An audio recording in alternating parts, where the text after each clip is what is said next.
My dear students, teachers, parents, happy Republic Day to all of you. Last year, I promised I'll try to speak in Kannada this time. So I've learned something this time to speak in Kannada. ಎಲ್ಲರಿಗೂ republic ಡೇದ ಹಾರ್ದಿಕ ಶುಭಾಶಯಗಳು.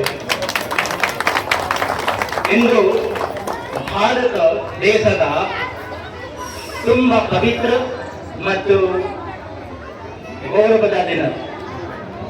1950 ಜನವರಿ 26 ರಂದು ಭಾರತ ಸಂವಿಧಾನ लागू ये दिन ನಮ್ಮ ದೇಶ ಭಾರತ ಜಗತ್ತಿಗೂ ಹೇಳಿತು ನಾನು ಸ್ವತಂತ್ರ, ನನ್ನ ನಿಯಮಗಳನ್ನು ನನ್ನೇ ರಚಿಸುತ್ತೇನೆ, ನನ್ನ ಜನರೇ ನನ್ನ ಶಕ್ತಿ.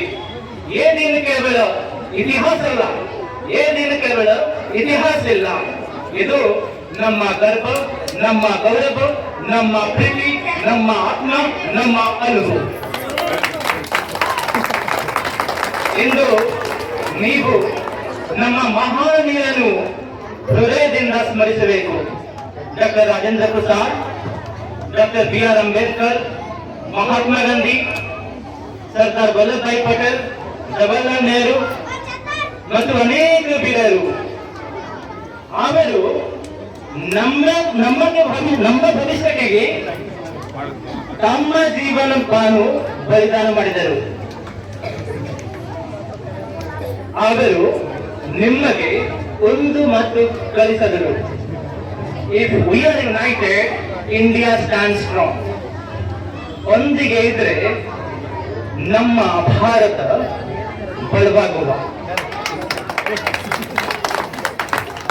ಇವತ್ತು ನಮ್ಮ ಭಾರತ ದೇಶಕ್ಕೆ ಮಕ್ಕಳ ಒಂದು ದೊಡ್ಡ ಶಕ್ತಿ ಶಿಕ್ಷಣ ಮತ್ತು ಸದ್ಗುಣ. ಕೇವಲ ಮಾರ್ಕ್ಸ್ ಇಲ್ಲ, ಸತ್ಯ, ಧರ್ಮ, ಶ್ರಮ, ಗೌರವ, ಜವಾಬ್ದಾರಿ ಈ ಗುಣಗಳು ಇದ್ರೆ ನಮ್ಮ ದೇಶ ಭಾರತ ಮುಂದಕ್ಕೆ ಹೋಗುತ್ತದೆ. ನಾನು ಪೇರೆಂಟ್ಸ್ಗಳಿಗೆ ನಾನು ವಿನಂತಿ, ಮಕ್ಕಳಿಗೆ ಶಿಕ್ಷಣ ಅತಿ ಉತ್ತಮ ಗಿಫ್ಟ್. ಹಣೆ ಬರಬಹುದು ಹೋಗುವುದು.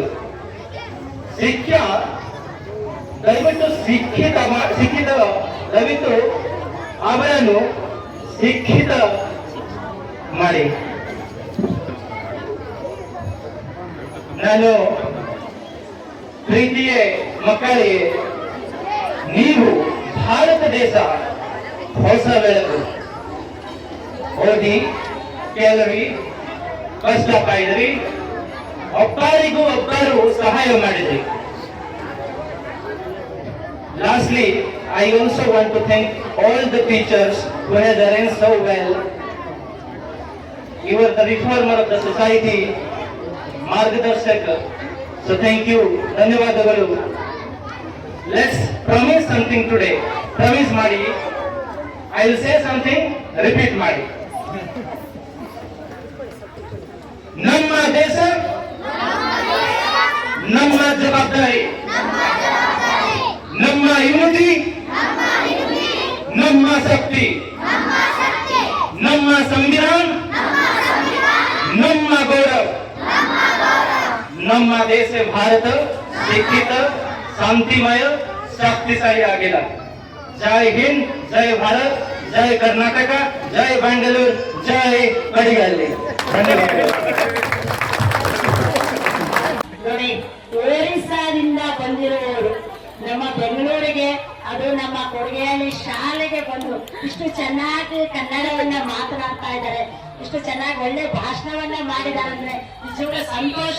ಜೋರಾಗಿ ಚಪ್ಪಾಳೆ ಆಗ್ತದೆ, ನಿಜವಾಗ್ಲೂ ಜೋರಾಗಿ ಚಪ್ಪಾಳೆ ಆಗ್ತದೆ. ಅವರಲ್ಲಿ ಕಲಿಬೇಕನ್ನ ಉತ್ಸಾಹ ಇರುತ್ತೆ, ಅದನ್ನ ನಾವು ನೋಡಿ ಕಲಿಬೇಕು ಇವತ್ತು. ಯಾಕೆ ನಮ್ಮ ಭಾಷೆಯನ್ನ ನಾವು ಬೆಂಗಳೂರಿಗೆ ಬಂದಿದ್ದೀವಿ, ನಮ್ಮ ಕರ್ನಾಟಕದಲ್ಲಿ ಇದ್ದೀವಿ ಅಂದ್ರೆ ಕನ್ನಡವನ್ನ ಕಲಿಬೇಕನ್ನೋ ಪ್ರೋತ್ಸಾಹ ನಿಮಗೆಲ್ಲ ತಿಳಿಸ್ಕೊಟ್ಟಿದ್ದಾರೆ. ನಿಜವಾಗ್ಲೂ ಧನ್ಯವಾದಗಳು. ನಾನು ನಿನ್ನೆ ತಾನೇ ಅವ್ರಿಗೆ ಫೋನ್ ಮಾಡಿ, ಸರ್ ನಮ್ಮ ಫಂಕ್ಷನ್ ಬರ್ಬೇಕಂದ್ರೆ ನಾನು ಹಾಗೆ ಬರೋದಿಲ್ಲ ಮೇಡಮ್, ಮಕ್ಕಳು ಏನಾದ್ರು ತರ್ತೀನಿ, ನೀವು ಏನು ತರೋದು ಬೇಡ, ನೀವು ಬರೋದು ಅಷ್ಟೇ ನಮ್ಗೆ ಸಂತೋಷ ಅಂತ ಹೇಳಿ ಒಂದೇ ಮಾತಲ್ಲಿ ಆಯ್ತು ಮೇಡಮ್. ತುಂಬಾ ಸಂತೋಷ ಆಗ್ತಾ ಇದೆ ಸರ್. ಧನ್ಯವಾದಗಳು ಸರ್. Next program